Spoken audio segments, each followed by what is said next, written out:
Good morning. சனிக்கிழமை காலை வணக்கம். காலையில் எந்திரிச்சிட்டீங்க அப்படின்னா ஒரு மணி நேரம் உடற்பயிற்சி பண்ணுங்க.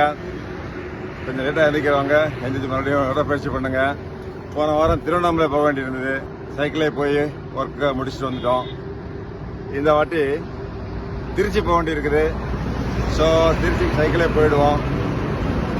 நம்ம ஒரு சின்ன சாதனை பண்ணி முடிச்ச உடனே அந்த சாதனையிலேயே நம்ம உட்காந்துடக்கூடாது, அதை வச்சுட்டே ஓட்டிட்டு இருக்கக்கூடாது.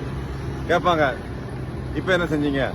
நான் 10ஆம் கிளாஸ் படிக்கும்போது தமிழ்நாட்டில் முதல் மார்க் வாங்கினேன் அப்படின்னு சொன்னாக்கா, இப்போ என்ன சாதிச்சிங்கன்னு கேட்பாங்க.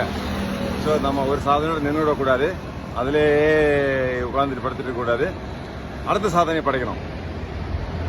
அடுத்த சவால் நமக்கே நம்ம சவால் விடணும். நம்ம மற்றவர்கள் கூட யாரோடையும் போட்டி போட போகிறது கிடையாது. நம்மளோட தான் போட்டி போடுறோம். போன வாரம் 20 கிலோமீட்டர்னா இந்த வாரம் 330 கிலோமீட்டர். ஸோ ட்ரை பண்ணி பார்ப்போம்.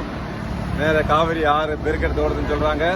திருநீர் மலையில் இருக்க வந்துருக்கிறோம். காலையில் நைட்டில் போய் சேர்ந்துருவோம். இருட்டிடும், ஆனாலும் காவேரி பெருக்க பார்த்துடலாம். Okay, see you later.